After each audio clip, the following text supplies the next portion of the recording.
Have y'all seen the Civil War taking place?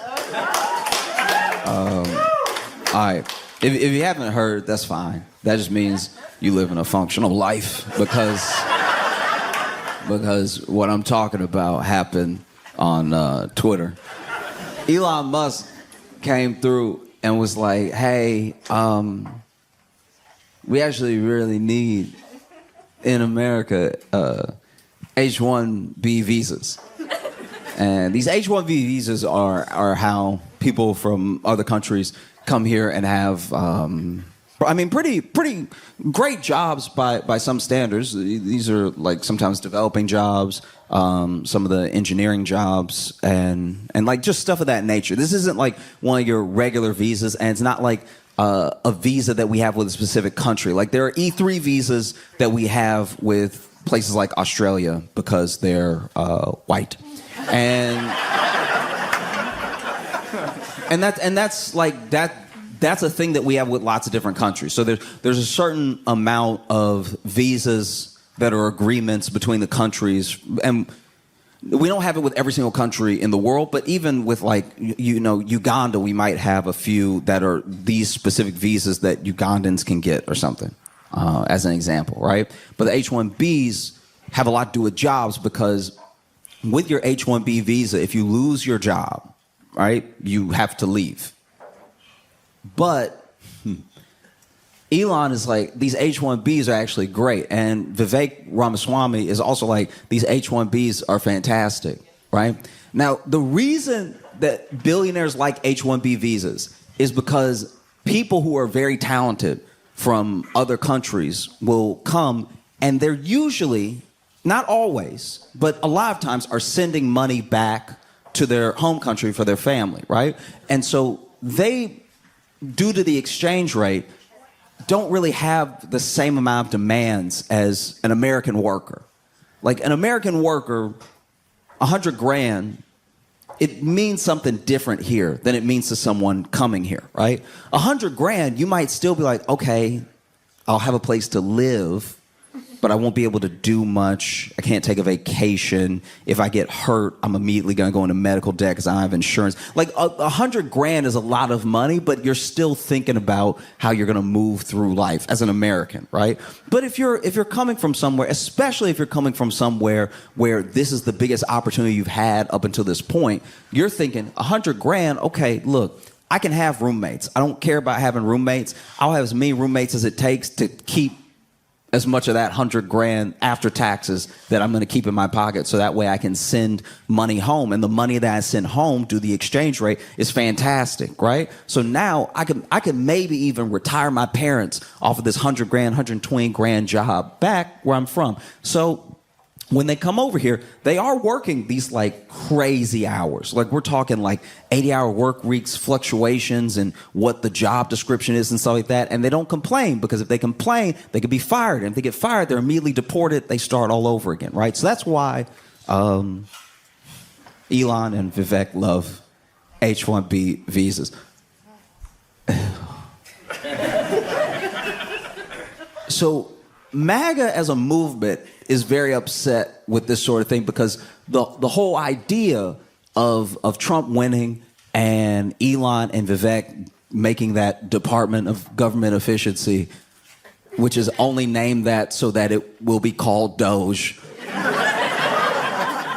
which is low-key one of the most unserious things I've ever seen in my entire life. Like, that was when I was like, oh yeah, we're cooked. That's very bad.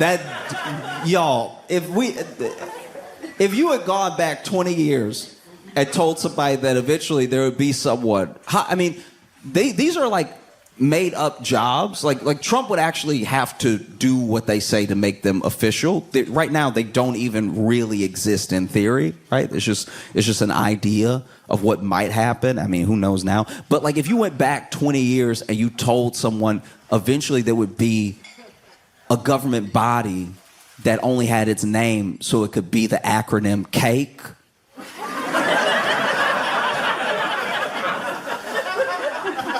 I'm sure that person 20 years ago would ask, when did all the smart people die?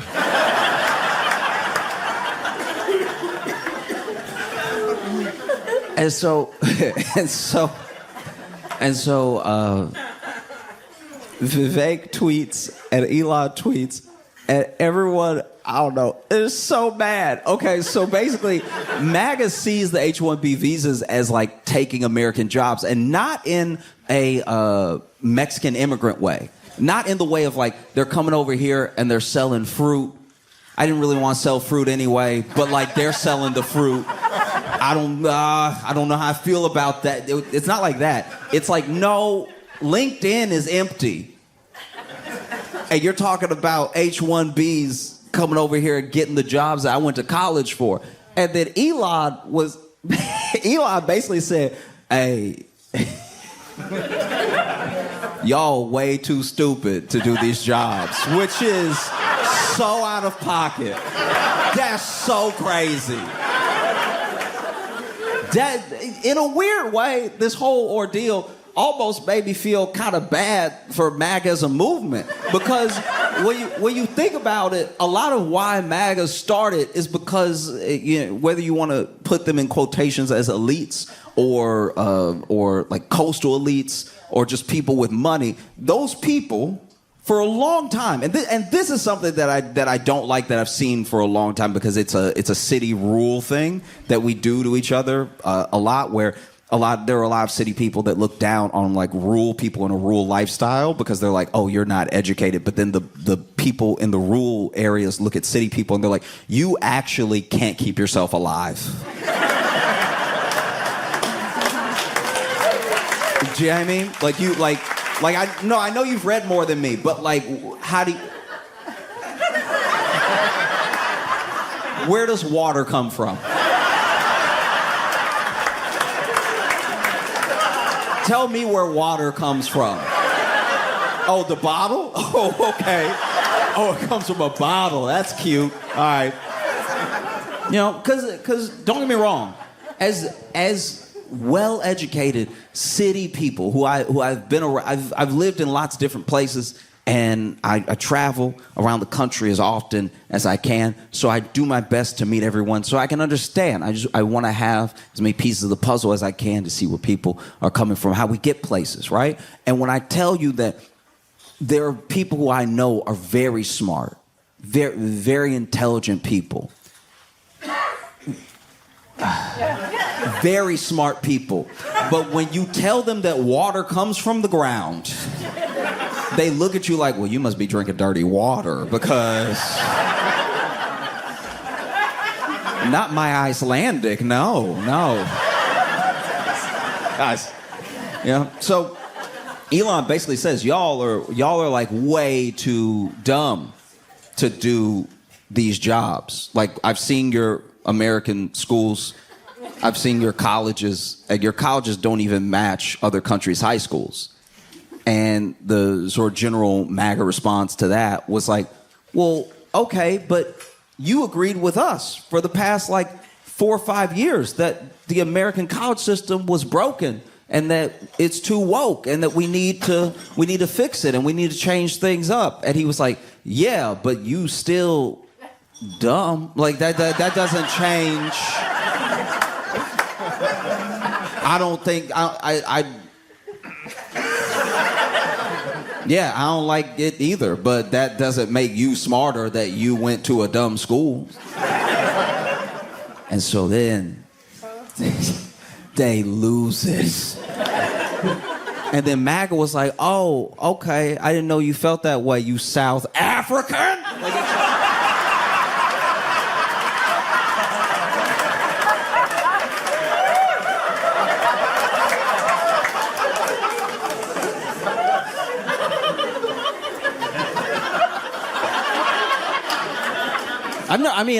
It's hard to find a whiter man than Elon Musk. Like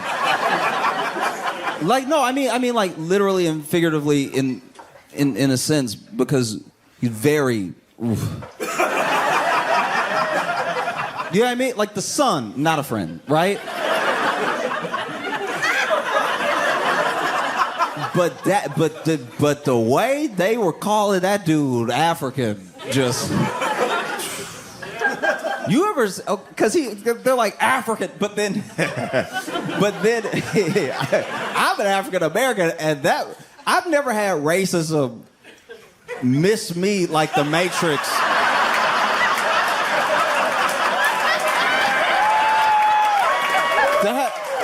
That like nearly broke my brain. But they were like, "You African," and I was reading it like, "Oh yeah, no,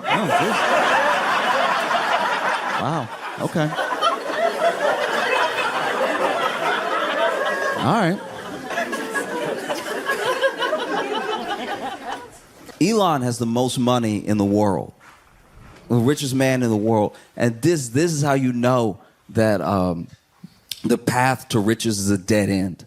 Because this man has always had money, and he has more money than anybody. And he plays with different people. Sometimes he's number 2 for like a day. Sometimes he's number 1 for a week.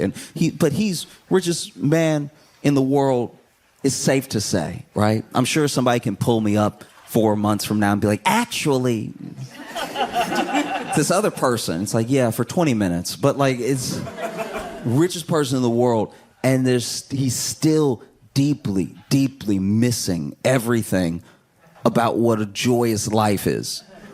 He's the richest person in the world, right? But out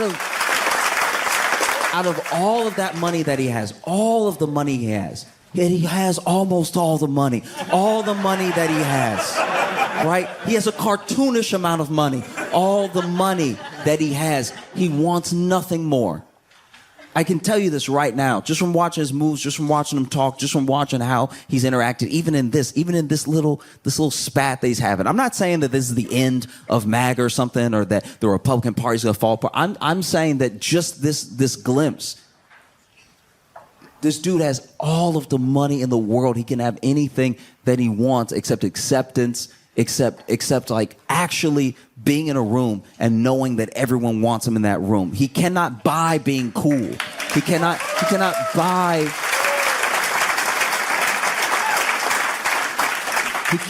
buy genuineness. There are always going to be people who love Elon or think Elon's dope because they think that he's a genius, because they think that he is going to help them become like him, or just because he has money.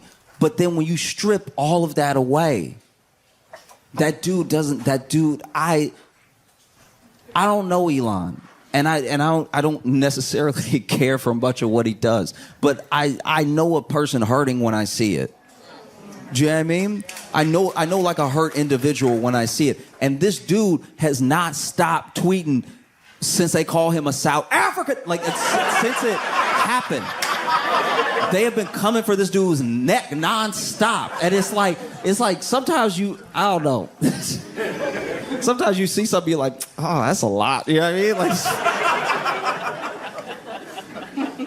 I'll tell you how I feel about what's happening to Elon right now. And you may, all right. This may just be me, but there's a video online of this guy. This is right when the Popeyes chicken sandwich dropped, okay? And if you remember that was a time to be alive. You would think that Popeyes didn't serve chicken. You would think that something revolutionary was happening because they took the chicken that they already sell and they put 2 buns on either side of that chicken. People ready to fight over this chicken sandwich, and they were running out, not of chicken, of the sandwich, which means they were only running out of bread. And people were losing their minds over it. They could not think, what do you mean you want chicken sandwiches? I waited in this line for 5 hours to get this chicken sandwich just to bite a piece of chicken and with bread on either side of it. I've been waiting all day to have chicken sandwich. Meanwhile, Chick-fil-A was next door being like, y'all, we hear all the time. Like, it's like, nobody wants that right now. I want the Popeyes chicken sandwich. And so there's a video where this guy is, I believe he's in Georgia. He might be in Atlanta, which also makes this thing very poor judgment. But this dude is in Atlanta. He's a white dude, right? And everyone else in the Popeyes is black. And I don't know how long he's been waiting. I don't know why he's so mad, but he's stomping around, right? And he's stomping around and getting in people's faces and stuff. He's like, "Where's my sandwich?" And then finally he goes up to somebody. He's like, "Get out of my way now!" And like it's just going back and forth, right? And then finally, his sandwich is ready. He snatches the sandwich. He's like, "Give it to me!" And then he pushes somebody out of the way. And the person filming him is just like, "Oh no, oh no." Fast forward like 5 seconds, maybe 10. He's in the parking lot, sort of folded up. Because somebody beat his ass. Because, you know, yeah. And not only are they beating his ass, but he's clearly folded up and sitting down now, and they've still put a hand on his shoulder just to create leverage and are like uppercutting him a couple times, right? And so then after like the second or third uppercut, they walk off with his bag, and the person filming goes, "Oh, y'all ain't gotta take his sandwich though."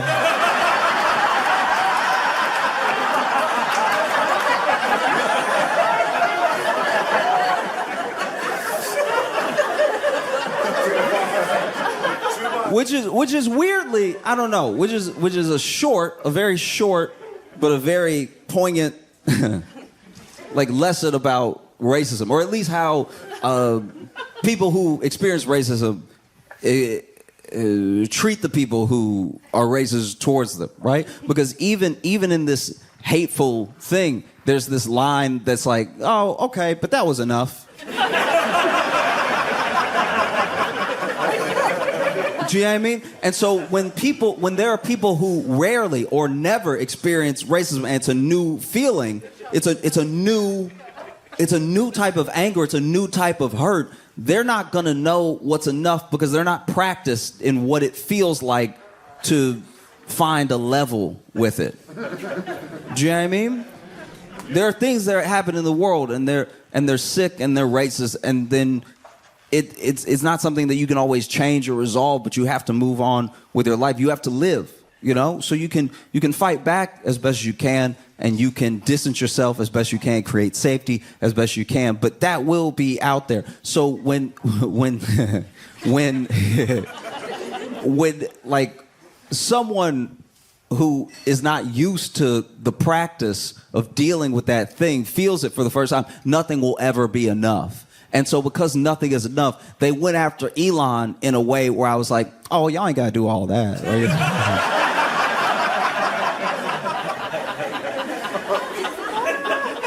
Because they hurt Elon feeling so bad that this dude went on a burner account on Twitter and join Space. If you don't know what Spaces are, it's where you can talk. It's literally just like this chat room, this like audio chat room where everybody can talk, or just the moderator can talk or whatever. And he went in this audio chat room with a voice modulator and started defending himself with the voice modulator, being like, actually, like Elon like a good person and stuff, like. Y'all actually being hella out of pocket when it comes to Elon. That's not fair at all what y'all said. And you especially were very rude. And I would say it'd be helpful if y'all would like apologize to Elon, because I don't know him at all, but he seems like a reasonable dude. So if y'all like would chill out, I'm sure he would forgive you and stuff. Like he a cool guy. And I don't know what was said. I do not know what happened. But something was said that was so, I'm assuming, hateful or out of pocket or just wrong, that I don't know how this happened. All I know is Elon apparently, because this is all hearsay. I watched the thing and I'm 90% sure it's real, but like apparently this dude got so mad he either got his mouth too far from the voice modulator or turned it off, because then this dude in his full Elon voice was like, "Wait, watch who you talking to right now." But like, he like fully dropped it. He was like, "Well, forget y'all too then. I hate everybody in here." Y'all can all go to hell. Because then Vivek also tweets one of the oddest. First of all, it's too long. This is another thing that happened because as soon as they took that like 150 character sort of like thing off of Twitter and it kind of killed the thread of Twitter, because the thread was how you knew you were telling a good story. Like the thread, I've read threads that were 220 parts. Because every part, there was no fat on that story. The whole thing is so insane. And every 140 characters keeps you hooked for the next 140 characters. I've read Twitter threads that should be movies, right? Because you had to use an economy of word. You had to actually be a writer to convey your ideas, and you did it in the long... I was scrolling for the entire afternoon. And even when I got to the end, I was like, damn. And now, you can just do the whole thing. So then Vivek does this whole thing, and he's like, basically, if America wants to win, and if Americans want to win, and by the way, when I say Americans for a little while here, when I say Americans, there's a subtext for everyone talking that they mean white Americans. just so you know, because sometimes people say Americans, and then well-meaning people go, no, we're all... And I'm like, all right. So Vivek is like, if Americans want to win, then, it comes down to culture. And right now, your culture is trash. It's basically... It's basically a bunch of jocks looking at people who read like they're the dumb ones, even though the jocks are the dumb ones. And we're obsessed with like, I don't know, like pretty stuff, shiny stuff and everything. And if you pick up some books and if you do a little less, I don't know, like Instagram, whatever you do, maybe you'll be worth hiring. That's at least how it sounded. And I was not that pressed about the whole Vivek thing. One, because I knew he wasn't talking to me. And two, because I've heard this sort of thing my entire life. No one is more used to this type of condescension than black people. You know what I mean? Because with black people, we're the ones where we're like, hey, I did all the stuff you said to do. I went to the right school, actually got a scholarship. I did the internship, and I am passionate about this field. Can I get a job? And they're like, ah.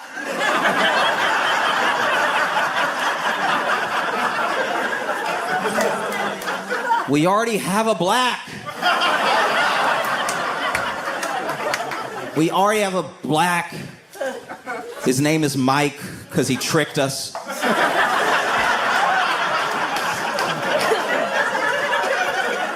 We already have a...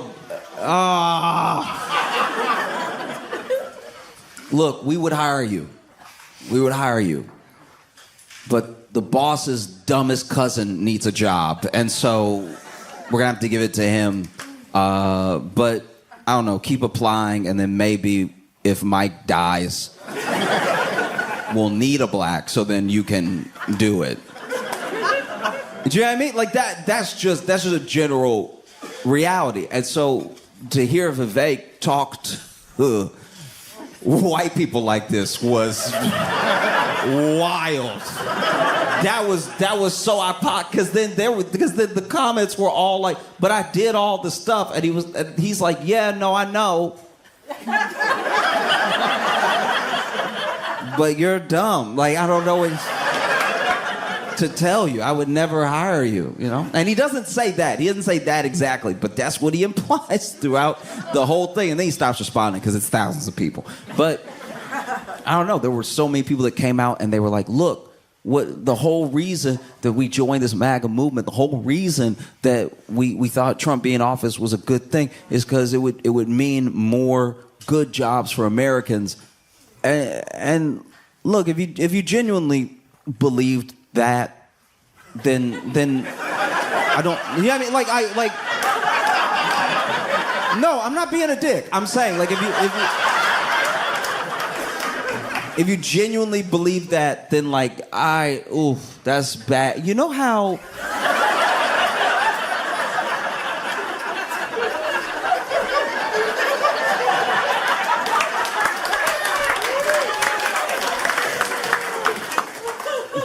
this happened. This thing happened, and I really I worry sometimes. I think about this a lot, and I think about this with every like topic that I talk about, or any joke I tell or story I decide to talk about. That like I would like to believe that like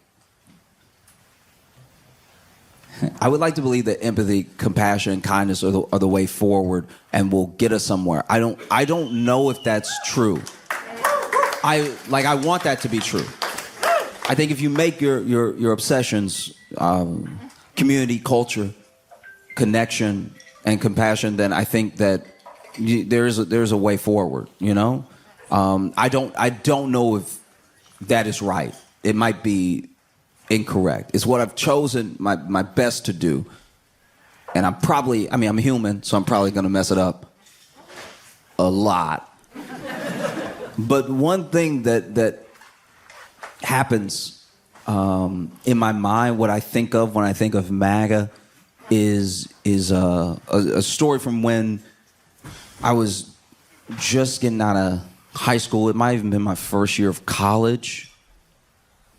No. It was like my second year of college, right? And I was getting off a shift at this restaurant that I worked at, and my friends were picking me up. And when they picked me up, we would hang out on the weekend, all the times that I was back at home, which is where the restaurant that I would work for extra money was. So I would leave college, I'd come back home, work a shift, and then spend the weekend with my friends. And that particular day when they picked me up, I knew I was spending the night at one of their houses. But when they picked me up, they're like, hey, I live in Alexandria at the time. They're like, hey, we're going to, I think we went to Opelousas or Leesville or something, which is like an hour and a half away or a couple hours away. And when I get in the car, they say this. And I'm like, why are we going to Leesville? And my buddy's like, it's a surprise, right? And so then we get all the way over there. Now, my second friend in the car is about to go away to seminary. So I went to a Catholic school for high school, and I actually like treasure it as an experience, not because of any sort of like religious teaching, but because it gave me a little bit more insight into how people think and how the people around me thought about me and about the world, right? But then there were some people that went to the school that were like, yeah, we'll do this forever. And he was one of them. He was like, I'll just be a priest, because that was his track, right? And so then we get to where we're going, and it's a strip club. And so my one buddy had decided that because our second friend was about to go be a priest, he should at least see titty, just to be sure. Just in case. That he should see what they, that they round and beautiful and so.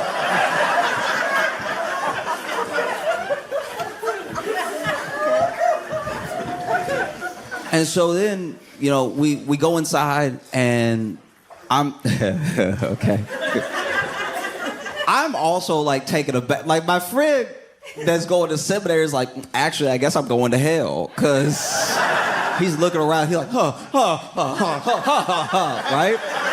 I'm just generally slightly uncomfortable because I was like a late bloomer, sort of like accepting myself and like accepting my. I guess the way I come off to people and stuff. And so I'm still like this awkward, tight, as soon as I walk in, right? I'm nervous, and he's nervous for like different reasons. He's like, you know what I mean? And so then our buddy who took us, who was driving, buys my friend who's going to seminary lap dance. And so it's not just any lap dance. It's a lap dance in the private room. And so I was like, you gonna get that boy a heart attack, and then he gonna die, and then he gonna be there, and then be like, look, I did everything right, but I will say I did die at a strip club. That shouldn't even be on me because I didn't know we were going there. But she started rubbing up on me, and it was too perfect. I thought it was one of your angels, all right? And so then I got excited, and then my left arm started to hurt a little bit, and now I'm here. But that shouldn't even be on me, okay? I didn't drive myself. I didn't do it. And so then, he goes private room, lap dance, and he comes out of the room, a new man.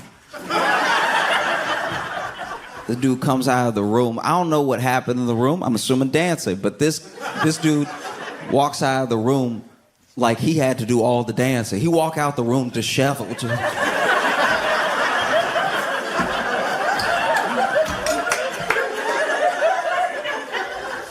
And he goes up to our friend and he's like, do you have money for one more dance?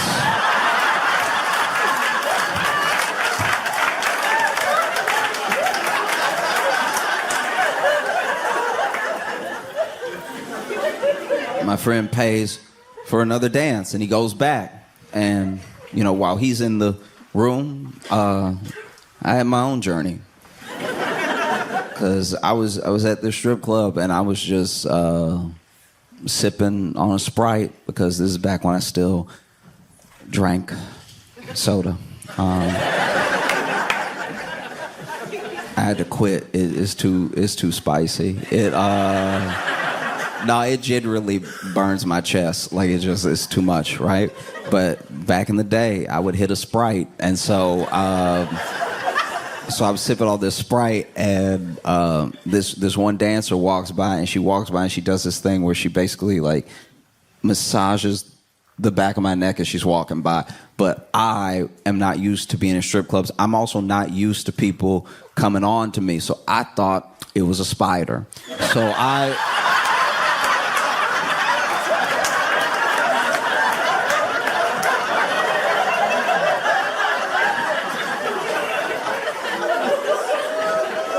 And so I thought it was a spider, so I started swinging. And I didn't hit anything, but I still was like...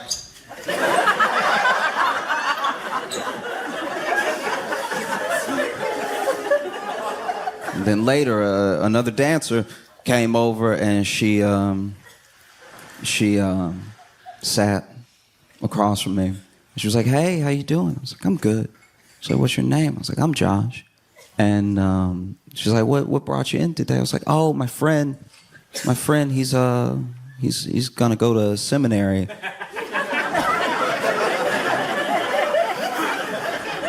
And so we brought him here.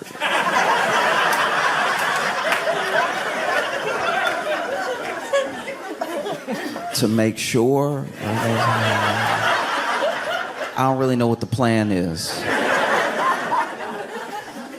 And she's like, oh, okay, yeah, that's a funny story. You're funny. And I was like, I didn't say anything funny. And he's like, oh, well, you're kind of cute. And I was like, oh, thank you. So you want to buy me a drink? And I was like, oh, yeah, sure. Do you want a Sprite? I'm drinking a Sprite. And then she smiled, very sweet smile, and then she got up and pushed her chair in and walked over to some of the other dancers. And she was, I don't know if she knew I could hear her. There was music playing, so I know she was yelling it to let them know, but I was still within earshot when she said, she gets up and she goes to the other lady. She's like, oh, y'all, don't worry. He's slow. Don't...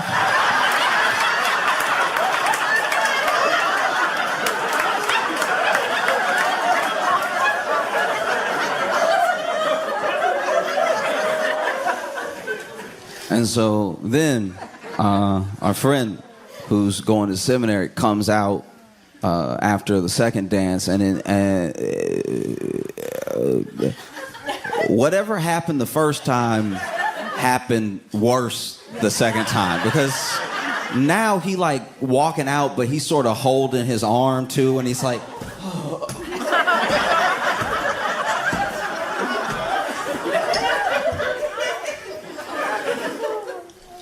do you have money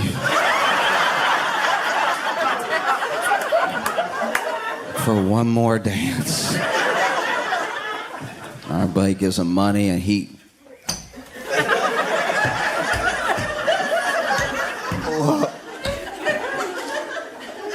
goes in there, and you know, I'm sitting with my buddy who brought him, and he's the only one out of all of us who's like chill in this situation. And like I don't know if he was like a cool guy anyway, but maybe he had just been to strip clubs before, but he was just not fazed. He was just like, oh, I'll get you a drink, yeah. and then our buddy comes out,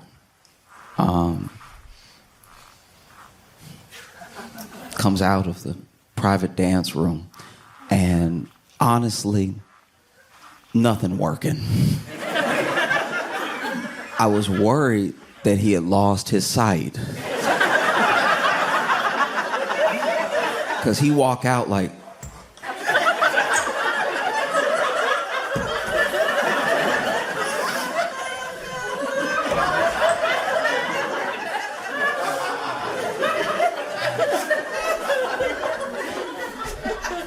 do you?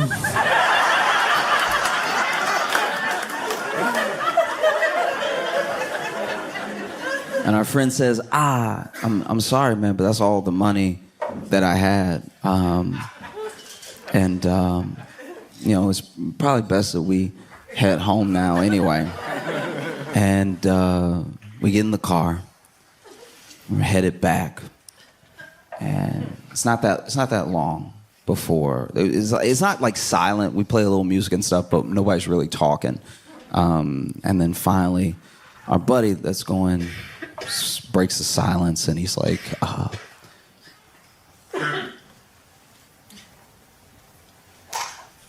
don't know if I can go to seminary.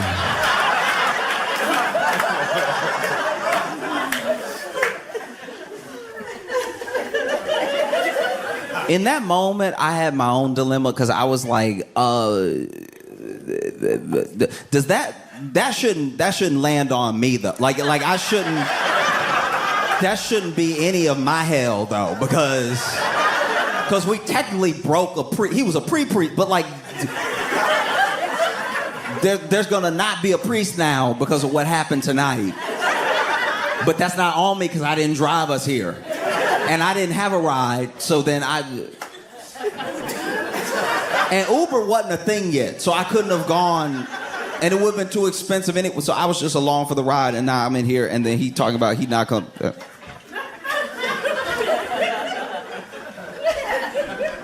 And then he's like, yeah, I don't know, I might have to think about it, because, I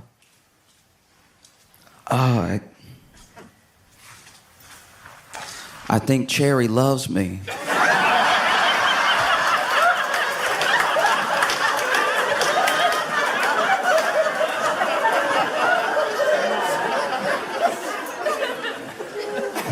And I think I love her too. And so when I think about MAGA,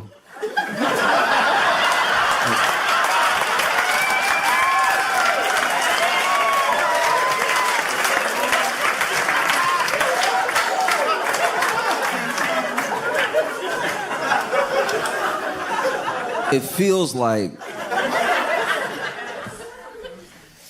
they love this dude, and he thinks, oh, I have their love, I'm good. And they think we love him, that he loves us. But he's just up there dancing.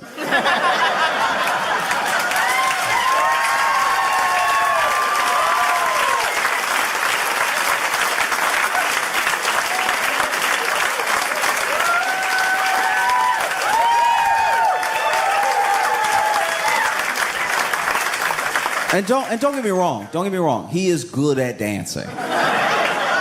He is. Like when you watch him dance, you're like, that was at least funny, or it was like, oh, it's so weird. But no matter what, no matter how he dances, everybody talks about it. You know? And I think that with Vivek and with Elon, you know, they're real businessmen.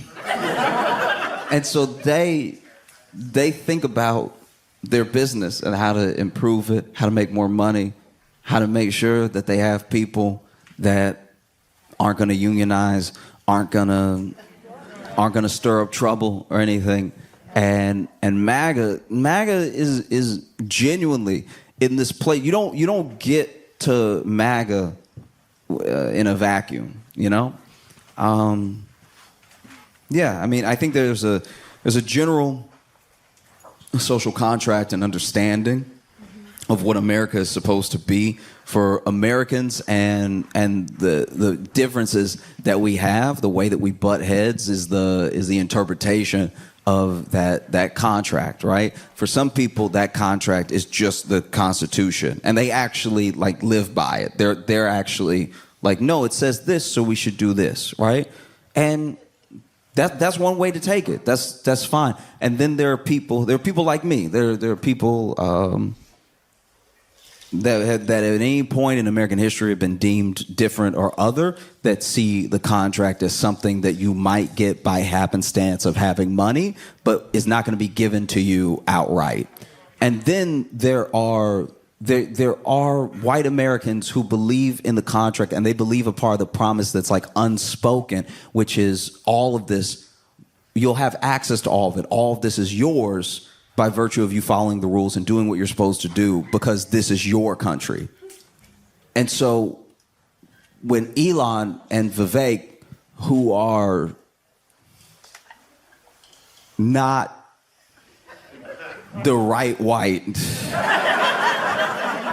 do you know what I mean? Because when Elon crossed MAGA, he became a South African real quick. Like, that was...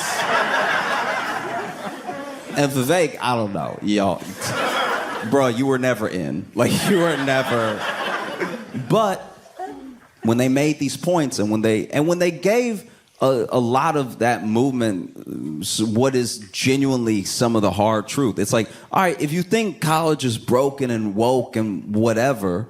If that really is your opinion that you hold, then you do your best to change the thing. You don't throw the thing out. You don't go, guys, I don't like gender studies, so now math is also gay. Do you know what I mean? Like, if you don't like gender studies, then don't major in gender studies. Like, that's a quick and easy path to not have to deal with gender studies. This should just be like, I will just do the And so I don't know how the war is going to end. You know what I mean? I don't, because it's weird. I thought this would take at least until February.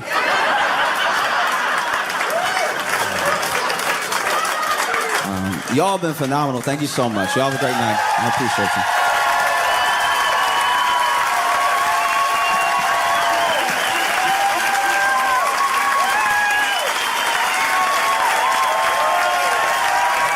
Give it up for Josh Johnson.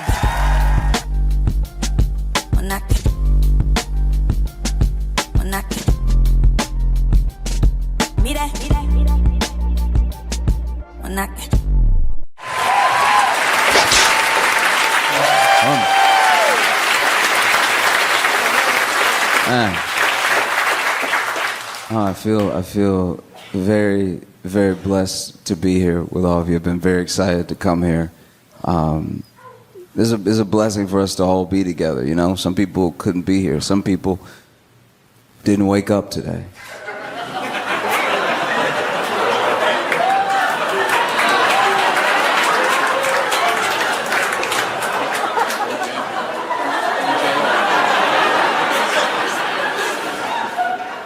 What I just said could apply to anyone.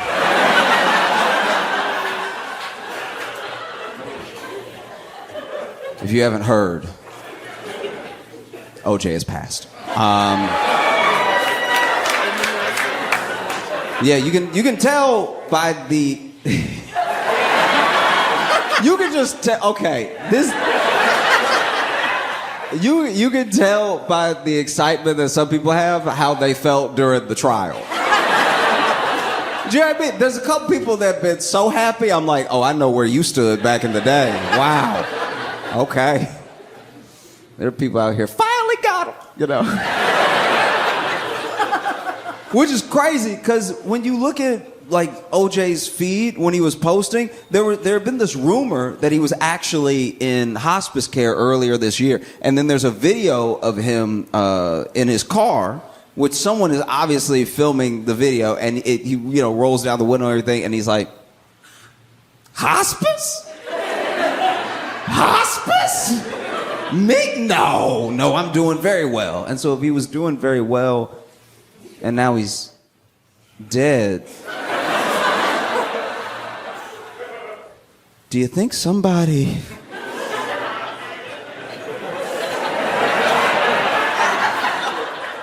I don't know. I mean, it'd be kind of funny. You know?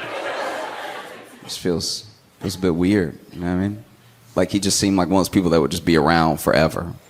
Not in a way that I'm like, oh, I'm excited that he's around. Just like every once in a while you would see a tweet from him or you'd see something and you'd be like, oh yeah, OJ is out. Yeah, I mean, and I say out because he did go to jail, just not for the thing we know him for. That's my biggest disappointment with OJ. You think after getting away with murder, you lay low. You know what I mean? Like, this is the time to play it cool, okay? You just got away with the most public we've ever seen. Like, the whole nation was watching, and then they said not guilty. And then you were like, let's roll the dice again. But now he's gone. And it's gotta be weird. Like him and Nicole are gonna have a conversation. You know what I mean? Like, I'm joking. They definitely didn't go to the same place.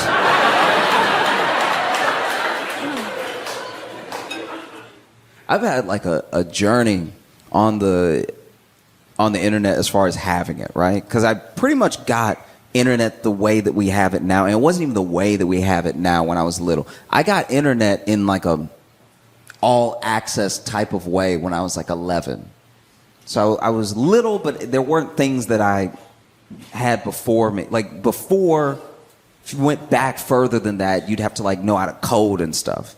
11 was when I could like get on the internet and type in boobs.com.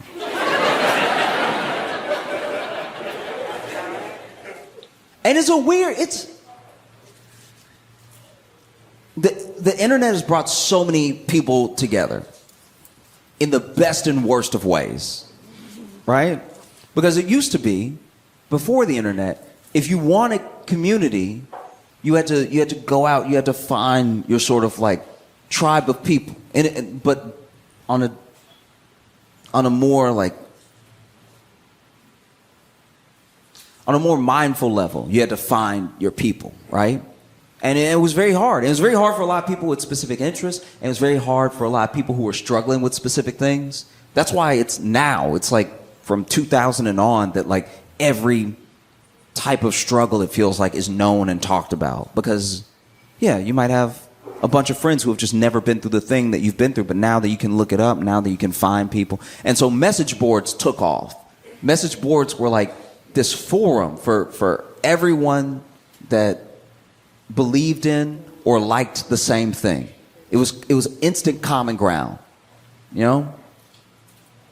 And it was before the sort of like platforms, really. So you didn't have to worry, like if you were on a forum about a video game that you liked, you didn't have to worry about anybody making fun of you for liking the video game. It's why we're all here. Mm-hmm. And so there was this real community that started up. And it's tough when you're a kid because you're so alone when you're a kid in a very specific way. Because as a teenager, you're going through all the things teenagers go through, but you're going through them specifically as you. So no one knows what it's like to be you exactly. And so you do feel alone, even if you're surrounded by people. But sometimes, because you can impose so much on this faceless type, this faceless text, you feel like the people on the forum get you. And so then you feel like, okay, if people get me, I must not be crazy. If people get me, I must not be completely wrong in who I am, right? And that's pretty much how you get incels.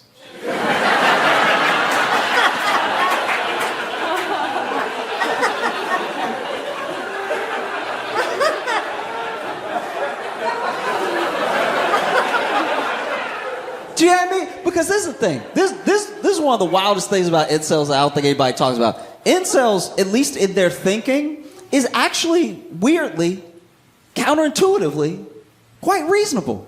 Because incels are like, no one wants to fuck me. And then the world is like, yeah.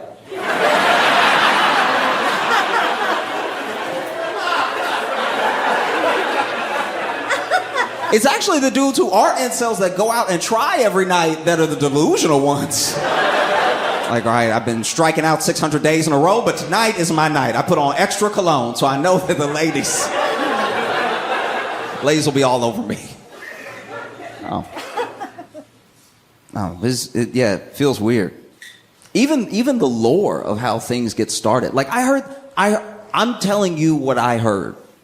I don't know the full ins and outs of this thing. I'm just telling you the way that I heard it, which to me makes sense. Okay, so to the best of my knowledge from the stories that I've heard, one thing that I do find funny, and it's actually the same thing as like how cults start a little bit.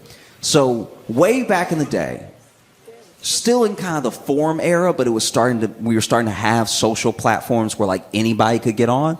There were these guys who were all divorced, right? Like by and large divorced, or were not married, but like had some sort of weird situation. They couldn't see their kids, you know? And so then they banded together because it's a very specific pain, I would imagine, to not be able to see your kid as a dad. Because by and large, maybe because so many of us did do it this way, it feels more reasonable to do it this way. But a lot of people feel like, nobody really needs a dad. I'm telling you, a lot of people feel that way, genuinely. And I'm not saying that as in like a judgment on anybody. I'm just saying like, if you're like, oh, my dad left, people are like, what else? Like, do you know what I mean? It doesn't carry the weight it would have carried in the 50s. Your dad left. You know what I mean? It's like, my dad's not around, and people are like, yeah, so any other revelations? Like, and so I think that sometimes when there's almost an expectation like that, then people who do care, who can't be as involved as they want, feel a very real pain. And they were the only people who understood each other. So they would talk and they would talk and they would talk. And where they messed up, like if I had been there back in the day, if I had been in that forum, what I would have said is like, just careful with the name. The name makes everything. Because then they banded together as like a group, and they were like, let's try to get some laws passed so that we can like see our kids. You know, it feels like family court is against us. And so then they called themselves men's rights activists. And I was like, bruh. You should have said dads. Dude, dads would have cooked. We'd be like, dads that want to see their kids? Protect these men. Protect all 8 of them. You know?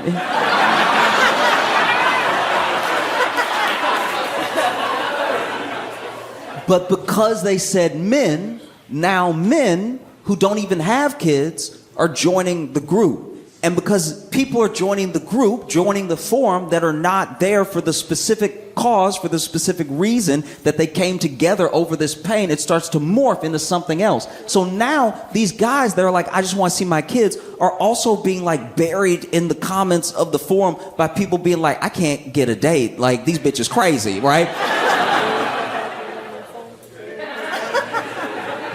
And so ironically, a lot of them, not all, but a lot of them, maybe they were angry. Maybe they were going through a divorce. Maybe they were bitter at their ex-wife or women in general for not being able to see their kid. But they could also see what was happening, right? They could see like what this thing was turning into. What used to be a genuine support group is turning into like a weird, it's just a weird hang. Do you know what I mean? Like, you never want to be surrounded by angry men. Even as an angry man. I've been mad as hell before, but anytime too many of my buddies are also mad, I start to calm down. I start to be like, all right, well, we don't want to burn anything down.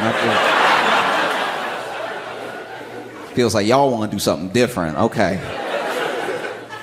But yeah, it started to happen where like, be like, you know, couldn't get the visitation that I wanted. I feel like the judge hated me when I walked in. And instead of more comments underneath like that, I've had that experience. And don't give up. It's not over. There's always things that you can do. Hey, just try to work it out with her. You know, you can get more visitation with her permission. You know, like things that were genuine support started to be buried by like, man, these bitches want whole meals. You know what I mean? Like, I can't believe they want you to take them out and pay. This shit is crazy. And then eventually, some of the, not all, but some of the earliest members of the forum are like, I started this thing because I'm trying to see my kids. And a lot of y'all seem crazy as hell. And I want to see my kids. So I'm a bounce. And so then, just like that, it was kind of gone. Like the heart of this thing, the reason, the sort of nugget that brought it all together had disappeared. And all that was left was this mob that had gathered with different grievances. You know? And that's how you get red pill stuff today. Do you know what I mean? Because the thing about red pill that's so appealing is that anyone telling you it's not your fault is probably going to get your attention. It's one of the most, it's honestly one of the most appealing arguments someone can make. If you're unhappy with your life and they come to you and they say, hey, none of this is your fault. Even as a defense mechanism, you're like, I'm listening. All right? And even red pill in and of itself is like starting to like eat itself. Because there's no basis around what it's really about. It's not really about community. It starts to just become this weird thing, you know? Like I've heard some of the most insane arguments ever. And I don't even think I'm thinking about the stuff you're thinking about. You're thinking about the surface level. I'm talking about deep. Like when a red pill podcaster really starts to cook. Like, I can't believe y'all out here having kids. That shit, y'all having kids, I don't know. Just something about like you had a daughter? That's gay, dog. Are you serious? You had a daughter? You had a daughter? That shit gay as hell, for real, man. That means you cum girls.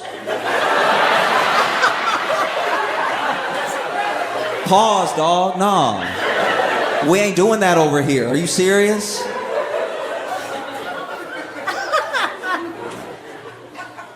But no, when I was a kid, I go over to my buddy's house and, you know, his grandparents had been together for 60 years. That's a long time. 60 years of marriage, by the way, not knowing each other, not being cute.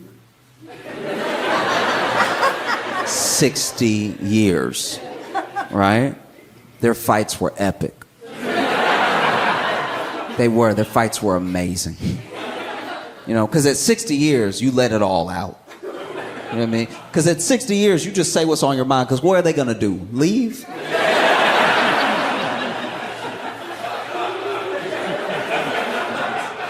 Me and my boy be in the other room and we'd hear, oh, I should have married your brother.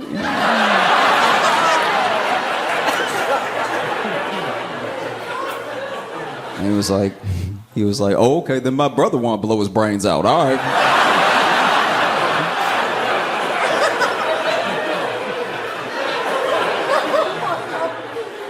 Married 60 years. Crazy stuff, right?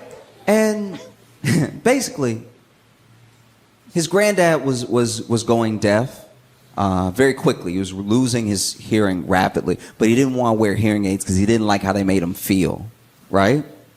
And I don't mean just the fit in the ear. I mean like he didn't like how he could hear so little naturally, and then he put him in and could hear across the street. Just made him feel like Daredevil without the rest of them. And I remember one time I was hanging out at their house and we heard his grandma yelling all around the house. And then she came into the room where we were at because his granddad was watching us. And she was like, why won't you just wear some hearing aids? Okay? I got to yell your name all through the house. Then I got to yell when I get in the room and I even find you. I'm yelling all the time. I'm surprised I'm not losing my voice. Why can't you just wear your hearing aids so you can hear me when I'm talking to you? I feel like you don't listen to anything I say because you can't hear me talking to you. And you just saw him slowly start to smile.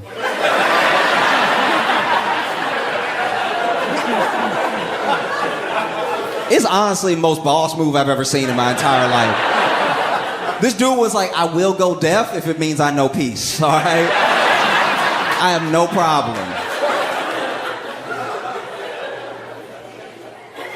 And one time, I was over at their house and his grandma was watching us.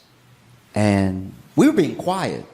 So I don't know if she was saying this to us or to herself, but out of nowhere, she broke the silence. And she was just like, that nigga hear me.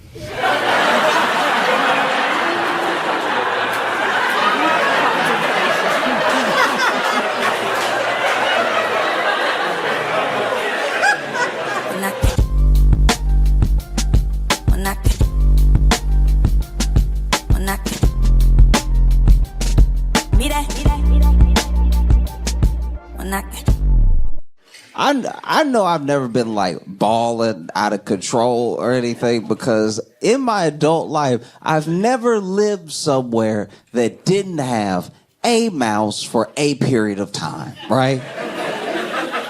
And a mouse will humble you because a mouse, you'll be thinking you got it all together. You got it all figured out, everything.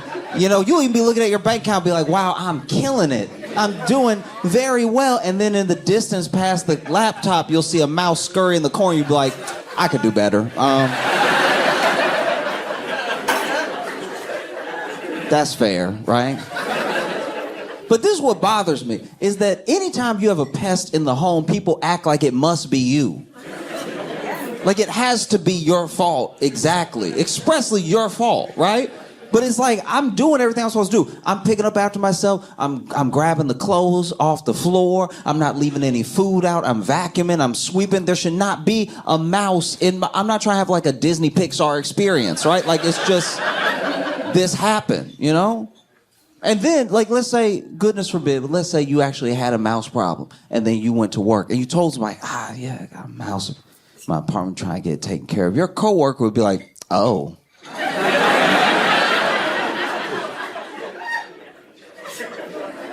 Oh, you sure you should be here? Like, yeah, I mean, like you inviting them over or something. It's very frustrating, you know? Because, like, goodness forbid, once again, but let's say a different pest came in your home. Let's say a burglar broke in, right? And the next day you go to work and you tell someone, it's like, my home was burglarized last night. They would be like, oh my gosh, I'm so sorry. That's horrible. That's such a terrible thing. You must have been terrified. Are you okay? Is everything all right? They would show compassion. They'd have empathy. They wouldn't be like, ugh.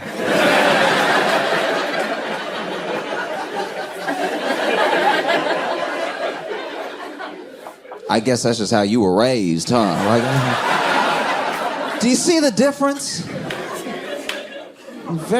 It's very frustrating because, like, I'll give you an example. When I lived in Chicago, right, I had a mouse in my apartment. I had lived there 2 years, no mouse, and I finally had a mouse in my apartment. Now, I lived in an apartment complex that was near some other ones, and a bit south of our apartment complex was a building that had been condemned for humans, but it was a mouse mansion, right?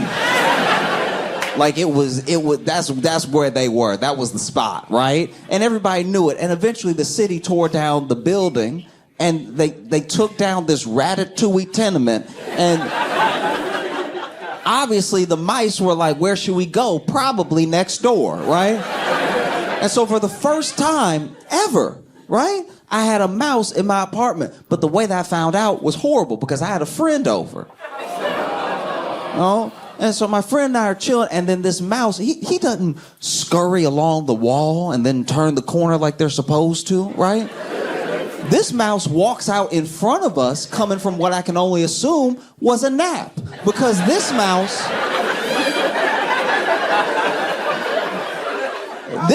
had the nerve to walk out and stretch on the rug, getting a deep stretch too, really bouncing with it as he moved. You know, like when your puppy wake up, you know what I'm talking about? And they put that other foot in the air,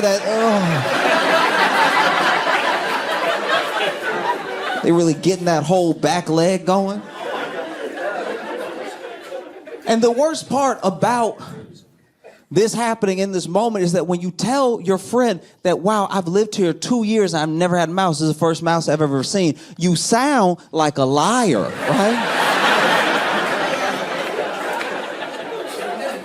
Because if this is the first mouse you've ever seen in this apartment, why does he seem so comfortable around you?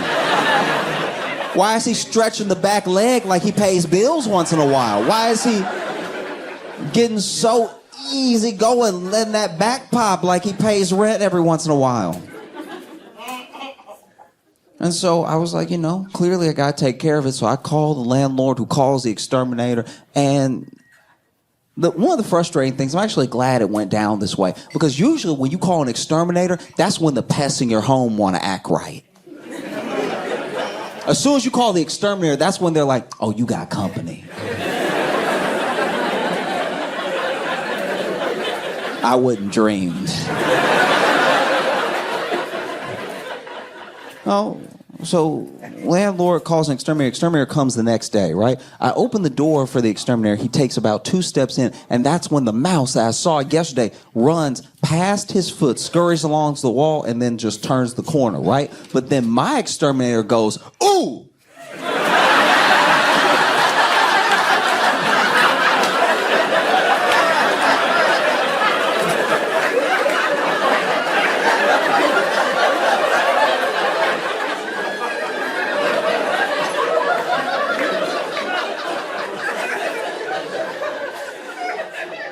And for the rest of the time he is in my home, he refuses to put his full foot on the floor. So he's just consistently walking around like, so how many you been seeing?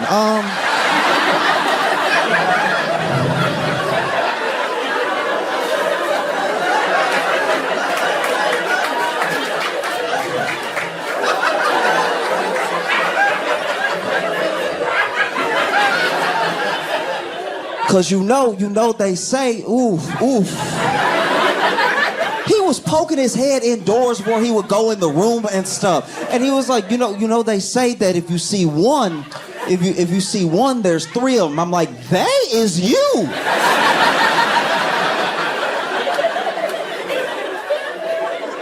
We can't both be scared, dog. Like,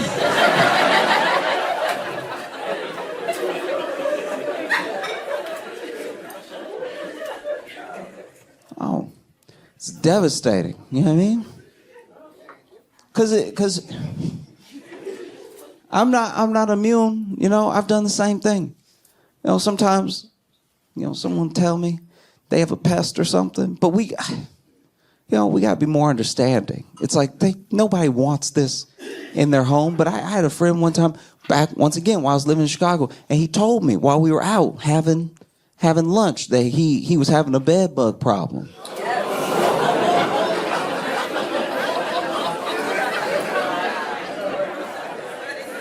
And when he said it, I was like, ooh.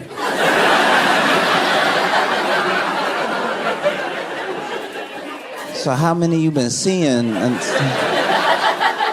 He was like, don't do that. You're not itching. I'm like, we don't know. We don't know. You know, it's important to humble yourself. Understand that you could be in any situation. You know, you really could. I don't care who you are in here. I don't care where you live, where you come from. Every single person, every one of you listening to me right now, all of us are 2 flies in the home away from seeming nasty. That's all it takes. 1 fly could happen to anybody, all right? 1 fly means you just opened a window.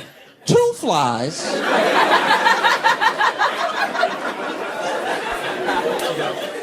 What do they see? What do they smell? I mean, 2 flies means 1 fly went and got another fly. I was like, do I have a place for us? I was reading this story. You know how during Halloween, there's always this weird thing where they're like, don't just let anybody give your kid candy. There's people out here putting razor blades in apples, right? There's people out here putting drugs in the candy. Just really watch your child's candy, right? And you know how for the entirety of Halloween in America, that's been like a myth? Like that's just not a thing that's happening, you know? Plus, if somebody give you an apple at Halloween, I'm never going to find out a razor blade is in it. This apple is going straight back to them through their window.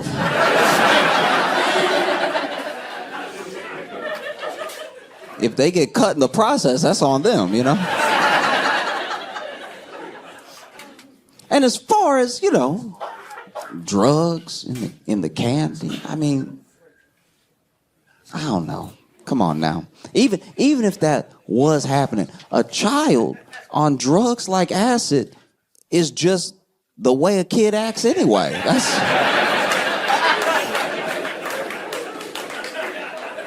Yeah, I mean, little cousins I've had that walked up and told me a story that I've only heard again from a college friend who was deeply on acid. Like that's... Adults on acid and children just operate at the same frequency. You know what I mean?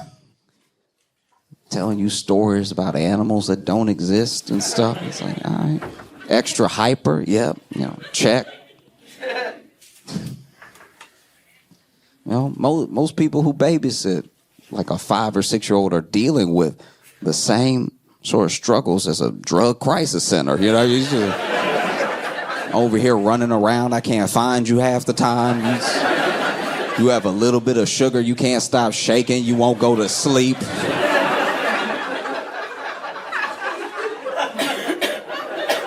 If anything, drugs might slow a child down.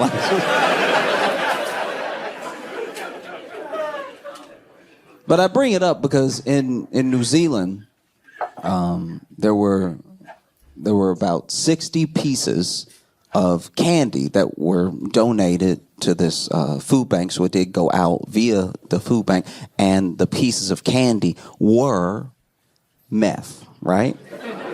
And they were just like meth, and they were like pure meth. Like it was like the methy Jolly Ranchers meth. Like I can't express enough how much this was just meth, right? And they said that, you know, they've been doing everything they can to recover all the pieces. They put out a warning and everything. And the company, they contacted the company that it was wrapped in as a hard candy of and stuff. But most of the people that tried this meth hard candy spit it out immediately because they were like, it's just nasty. It's just real bitter. It doesn't have the oomph to it, right? Like, if anything, it's too pure. There's not enough sugar in which is for the best. That's good, because apparently this little hard candy of meth had 300 doses of meth in it. which is terrifying, right? I'm glad that it was very nasty. People spit it out immediately and stuff. And what's crazy is that, okay, this is a part of the story that I wasn't fully sure if I was reading it right when I read it, but basically some people who had some sort of like adverse effects, like feeling a little nauseous or a little like jittery, because it's meth candy, so they were feeling a little jittery after they had a taste, even though they spit it out, 300 doses and a little hard candy, right? But they called the food bank and told them like, hey, some of that candy making me feel weird, right? So then some of the staff at the food bank also tried the candy.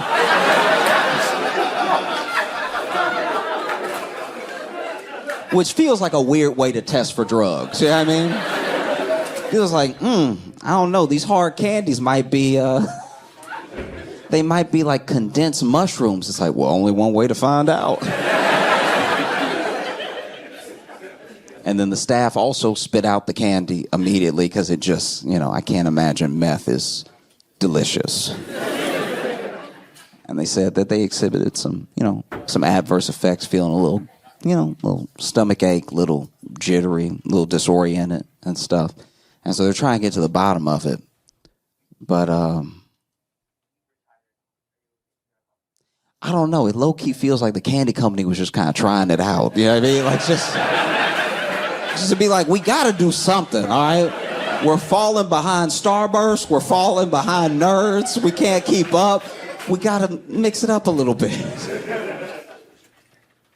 Whether I'm like reading reviews of things or just like falling down different rabbit holes online, it is apparent that we have a deep problem, everybody, with like oversharing online. I know so much about people that I'll never meet. That feels crazy. You know what I mean? And it's to our detriment, Like that's us. Like we're gonna have to explain to our grandkids what Twitter was.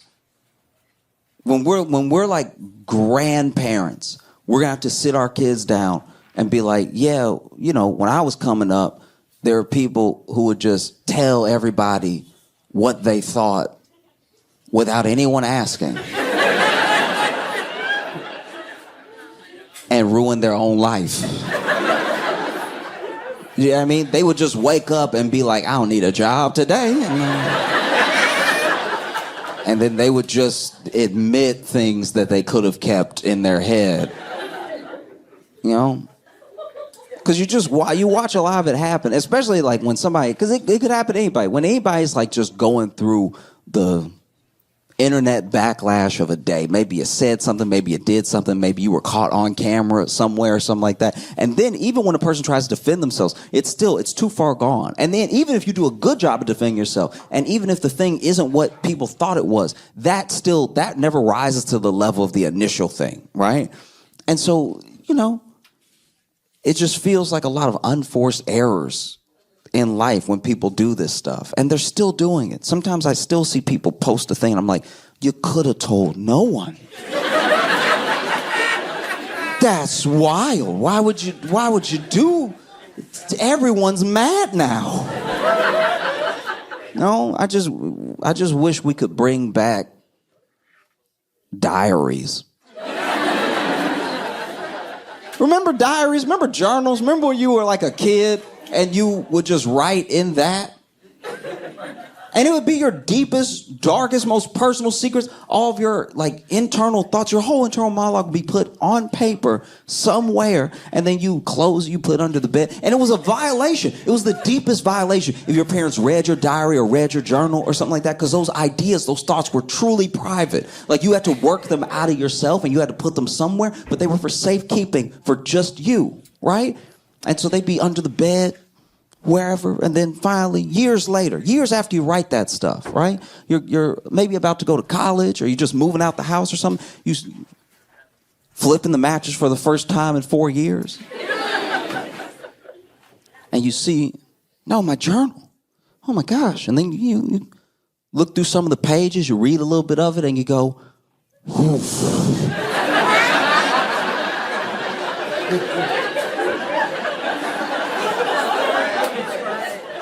Who is this? Oh no. Oh, I'm glad that's nowhere else.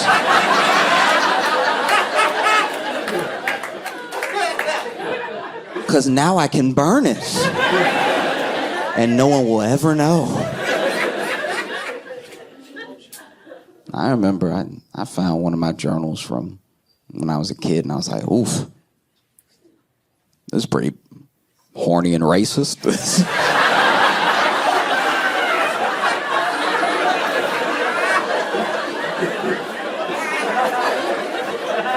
Man, I don't know what I was on. This is wild. I gotta throw this through the shredder now. No. Yeah, it's tough. It's tough because I'm trying to just navigate things. Like I do my best to be a good person. I'm sure everybody is to a certain degree, even if it doesn't feel like it, But like, I don't know, man. I'm like liberal, but my friends are like liberal. Like I'm liberal as in like we believe all the same stuff. Like if you go down the list, I'm like, yeah, that. Yeah, me too. I do as well, right? So we believe the same stuff, but when they say it, they just, they say it all slow and touching their chest and stuff. It's like, do you know what I'm talking about? It's like, you'll be like, no, I believe that a woman should have autonomy over her body, right? And then they'll be like, I believe.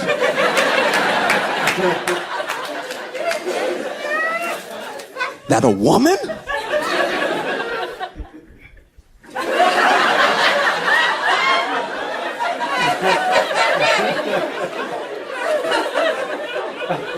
Should have autonomy over her own body. I'm like, yeah, you said it slower. Like I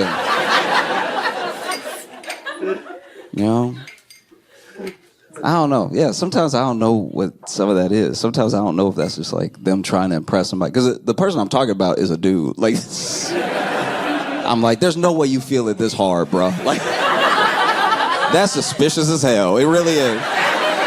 Do you know what I mean? Like, it's weird when something is like, and don't take what I'm about to say the wrong way. Just listen, hear me out. It's wild when something that you want to fight for and help someone fight for, right? But it's not your direct, like in the moment, your direct body or problem, and you're madder than them. That's suspicious. Do you know what I mean? It's like when you meet a white person, they're like, you know what really gets me?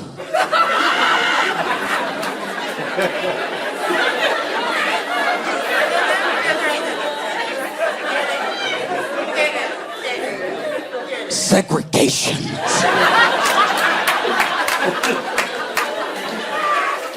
Based off of how you said that, there's no way that's true. There's no way. I don't believe you for a second, right?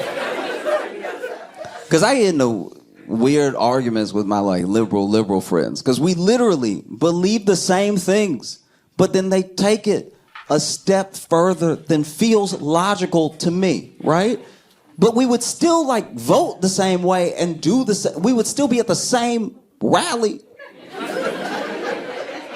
But they just stomping harder, like that's gonna do something. I'm like,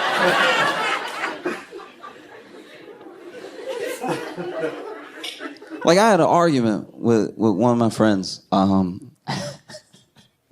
where he was talking. I don't like when sometimes academics will pull a thing that works in theory and it works in like academia, but it doesn't work in practical life, right? So I was having this argument with my friend where he was basically saying that black people can't be racist because racism is prejudice plus power, right? And I was like, that's don't do that. Because a part of me gets what he was trying to say. A part of him was saying, like, look, anybody can be prejudiced, and prejudice is hate and stuff like that, but black people systematically have not had the power to exert their hate over other people, right? And so until then, black people can't be racist, right? And I was like, but part of what you're saying is true, but when you say it out of your mouth, you make the whole thing sound wrong. You know? And so now I'm arguing with my friend, and it's even weirder because he's white. He's white, and he's a man. He's the man from the abortion example. Like, that's just, this is the same person. He's a white dude that gets real mad about abortion and thinks that I can't be right. So then I get in an argument with my friend. We're at a Denny's, by the way. I get in an argument with my friend that black people, we can be racist. Don't. Now I'm yelling in a Denny's at my white friend about how racist I am.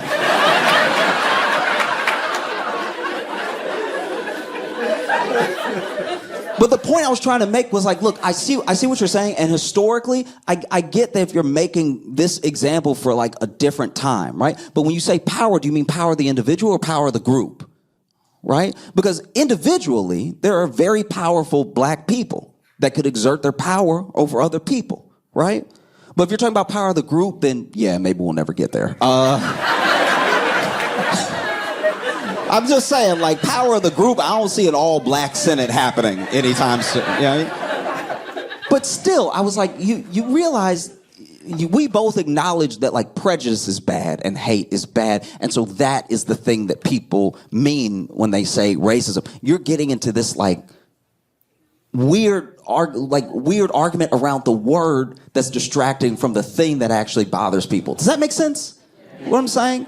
So then I'm now having to give examples of me being racist to prove my point. We're still in the Denny's. They won't bring the check because I think they're worried about me, right? So then they won't, because I'm being too loud.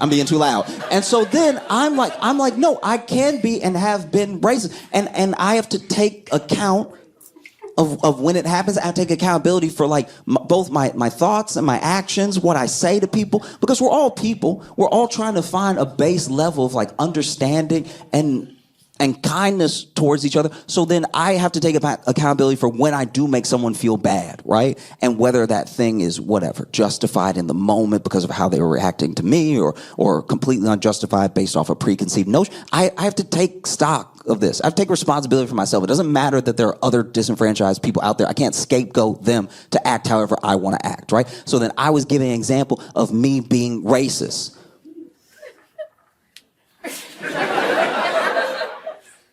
Okay. I'm not saying this is right. It's just how I am. And I'm trying to change. Remember that. But I look at my white friend, okay. I feel, when I see my white friends struggle in the sun, I don't really care. Like,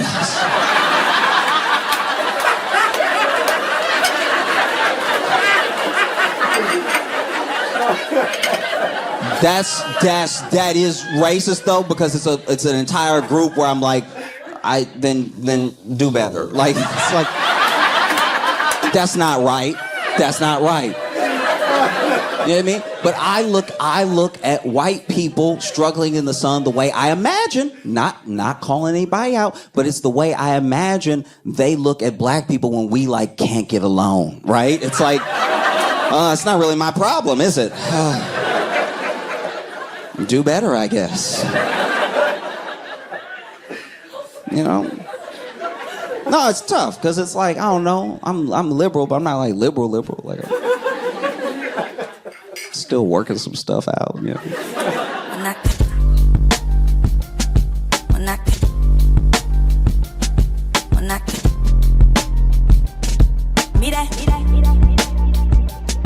When I